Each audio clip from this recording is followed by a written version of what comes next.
Hello guys, ಮೊನ್ನೆ ಅಷ್ಟೇ ಒಂದು ಪಟ್ಲ ಬೆಟ್ಟದಲ್ಲಿ ನಡೆದಂಥ ಇನ್ಸಿಡೆಂಟ್ ಹೆಚ್ಚಿನವರಿಗೆ ಗೊತ್ತಿರಬೇಕು. ಸೊ ಅದು ಇನ್ಸಿಡೆಂಟ್ ಆಗಿ ಸುಮಾರು ದಿನ ಸಹ ಆಯಿತು. ಅದು ಅಲ್ಲದೆ ಇವಾಗ ಅಲ್ಲಿ ಎಂತ ಆಗಿದೆ ಅಂದರೆ ವೆಹಿಕಲ್ಸಿಗೆ ಯಾವುದಕ್ಕೂ ಸಹ ಇವಾಗ ಅಲೋ ಇಲ್ಲ. ಲೋಕಲ್ಸ್ ಆಗಿರ್ಬೋದು ಅಥವಾ ಹೊರಗಿಂದ ಬಂದವರಾಗಿರ್ಬೋದು, ಯಾರ ವೆಹಿಕಲಿಗೆ ಸಹ ಅಲೋ ಇಲ್ಲ. ಬರೀ ಟ್ರೆಕ್ಕಿಂಗ್ ಮಾಡಿಕೊಂಡೇ ಹೋಗಬೇಕು. ಸೊ ಅದೊಂದು ಇನ್ಸಿಡೆಂಟ್ ಮುಗೀತು ಅಂತ ಇರುವಾಗಲೇ ಇವಾಗ ನಮ್ಮ ಚಿಕ್ಕಮಂಗ್ಳೂರಿನಲ್ಲಿರುವಂಥ ಕ್ಯಾತನ್ಮಕ್ಕಿಯಲ್ಲಿ ಇಷ್ಟು ತನಕ ಬೈಕ್ ಅಲೋ ಮಾಡ್ತಿದ್ರು. ಏನೋ ನಿನ್ನೆ ಮೊನ್ನೆಯಿಂದನ ಕರೆಕ್ಟಾಗಿ ಗೊತ್ತಿಲ್ಲ, 2 days ಬ್ಯಾಕ್ ಇರಬೇಕು ಮೇ ಬಿ. ಅಲ್ಲಿ ಸಹ ಬೋರ್ಡ್ ಹಾಕಿದ್ದಾರಂತೆ, 2 wheelers ಆರ್ ನಾಟ್ ಅಲೌಡ್ ಅಂತ, ದ್ವಿಚಕ್ರ ವಾಹನಗಳಿಗೆ ಪ್ರವೇಶ ಇಲ್ಲ ಅಂತ. ಪಟ್ಲ ಬೆಟ್ಟ ಆದ ನೆಕ್ಸ್ಟ್ ಇವಾಗ ಕ್ಯಾತನ್ಮಕ್ಕಿಗೆ ಹಾಕಿದ್ದಾರೆ. ಸೊ ಇದೇ ಥರ ಕಂಟಿನ್ಯೂ ಆಗ್ತಾ ಸಹ ಹೋಗ್ಬೋದು, ಹೇಳಲಿಕ್ಕೆ ಆಗೋದಿಲ್ಲ. ಯಾಕೆ ಈ ಥರ ಮಾಡ್ತಾರೆ ಅಂತ ಗೊತ್ತಿಲ್ಲ.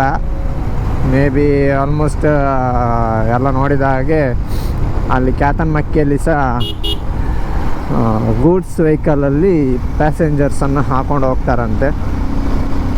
2000 ರೂಪೀಸ್ ತಗೊಳ್ತಾರಂತೆ ಪರ್ ಪರ್ಸನ್. ಇವಾಗ ಕ್ಯಾತನ್ಮಕ್ಕಿಯಲ್ಲಿ ಸ್ಟಾರ್ಟ್ ಆಗಿದೆ. ಇದು ಈ ಥರನೇ ಆಗ್ತಾ ಹೋದರೆ ತುಂಬ ಕಷ್ಟ ಆಗ್ತದೆ ಬೈಕರ್ಸಿಗೆಲ್ಲ. ಸೊ ಗೌರ್ಮೆಂಟ್ ಇದರ ಬಗ್ಗೆ ಒಂದು ಸೂಕ್ತವಾದ ಕ್ರಮ ಕೈಗೊಳ್ಳಬೇಕು.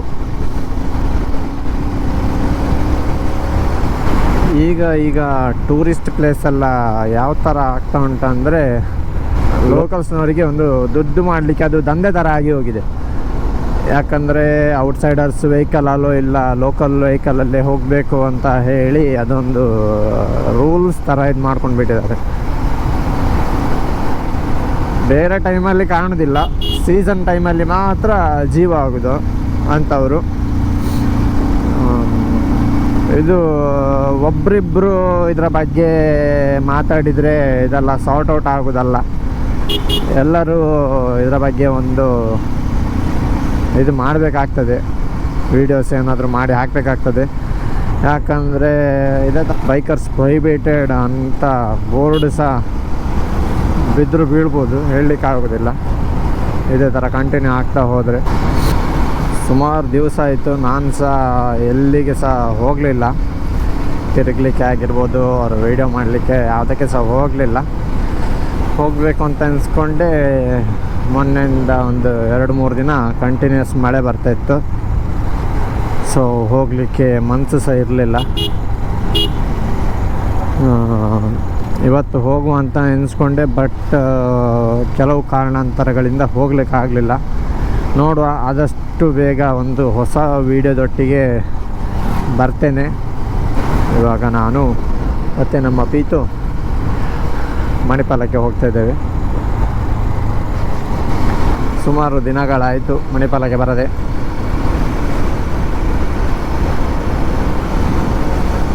ಮುಂಚೆ ಆದರೆ ಡೈಲಿ ಬಂದು ಹೋಗ್ತಿದ್ದೆ, ಬೆಳಿಗ್ಗೆ ಒಂದು ಸಲ ಸಂಜೆ ಒಂದು ಸಲ. ಅಮ್ಮನನ್ನು ಕರ್ಕೊಂಬರಲಿಕ್ಕೆ, ಬೇರೆ ಎಂಥಕ್ಕೆ ಸಹ ಅಲ್ಲ.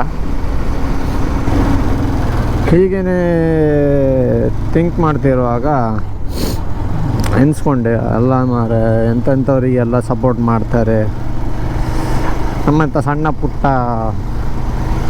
ಒಂದು ರೇಂಜಿಗೆ ಆ್ಯಾವ್ರೇಜ್ ವೀಡಿಯೋ ಮಾಡೋರಿಗೆ, ಒಂದು ಮೋಟೋ ಬ್ಲಾಗ್ ಮಾಡೋರಿಗೆಲ್ಲ ಯಾರು ಸಪೋರ್ಟ್ ಮಾಡೋದಿಲ್ಲ ಅಲ್ಲ ಅಂತ ಎನಿಸ್ಕೊಂಡಿದ್ದೆ. ಬಟ್ ಆವಾಗ ನನ್ನ ಮೈಂಡಿಗೆ ಬಂದದ್ದು ಸಹ ಸೇಮ್ ಥಿಂಕಿಂಗ್. ಇವಾಗ ನಾನು ಹೇಗೆ ಬೇರೆಯವರಿಗೆ ಹೇಳ್ಕೊಳ್ತೇನೆ, ಇವಾಗ ಎಕ್ಸಾಂಪಲ್ ಕೊಡ್ತೇನೆ. ಇವಾಗ ನಾನು ಯೂಟ್ಯೂಬಲ್ಲಿ ನೋಡ್ತಾ ಇರ್ತೇನೆ, ಯಾರೋ ಒಂದು ಚಾನಲ್ ನನಗೆ ಪಾಪಪ್ ಆಗ್ತದೆ, ನಾನು ಆವಾಗ ಜಸ್ಟ್ ಅದು ವೀಡಿಯೋ ನೋಡಿ ಬಿಟ್ಟುಬಿಡ್ತೇನೆ ಹೊರತು ನಾನು ಕೂಡ ಸಬ್ಸ್ಕ್ರೈಬ್ ಮಾಡಲಿಕ್ಕೆ ಹೋಗೋದಿಲ್ಲ. ಸೊ ನಾನೇ ಸಬ್ಸ್ಕ್ರೈಬ್ ಮಾಡೋದಿಲ್ಲ. ಸೊ ಮತ್ತು ಇನ್ನು ನಾನು ಬೇರೆಯವರು ಸಬ್ಸ್ಕ್ರೈಬ್ ಮಾಡಬೇಕು ಅಂತ ಎನಿಸ್ಕೊಳ್ಳೋದು ಅತಿ ದೊಡ್ಡ ಮೂರ್ಖತನ. ಯಾಕಂದರೆ ನಾವೇ ಫಸ್ಟ್ ಆಫ್ ಆಲ್ ಯಾರಿಗೂ ಸಪೋರ್ಟ್ ಮಾಡೋದಿಲ್ಲ ಅಂತ ಅಂದಮೇಲೆ ನಾವು ಬೇರೆಯವರಿಂದ ನಮಗೆ ಸಪೋರ್ಟ್ ಬರಬೇಕು ಅಂತ ಎನಿಸ್ಕೊಳ್ಳೋದು ಸಹ ಸರಿಯಲ್ಲ, ಅದು ಕೂಡ ತಪ್ಪೆ.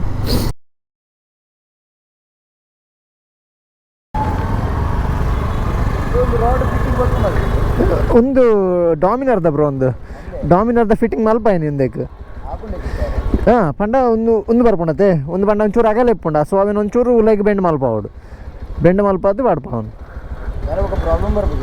ಇಜ್ಜಿ ದಾಲೊಂದು ಬರ್ಪುಜ್ಜಿ ಆನಿತ್ತೆ ಪಾಡೊಂದು ಇತ್ತು ಅರೌಂಡ್ 1.5 ವರ್ಷ 2 ವರ್ಷ ಅವನು ಬತ್ತ ನಾನು ದಾಲ ಪ್ರಾಬ್ಲಮ್ ಇಜ್ಜಿ ದಾಲ ಪ್ರಾಬ್ಲಮ್ ಬರ್ಪುಜ್ಜಿ ಪಂಡ ಪಕ್ಕ ಇರಕ್ಕೆ ಒಂಚೂರು ಸೇಫ್ಟಿ ಲೈಪುಂಡು ಪಂಡ ಇನ್ ಕೇಸ್ ಏನೋ ಬೂಂಡಲ್ಲ ಪಂಡ ಸೇಫ್ಟಿ ಲೈಪುಂಡು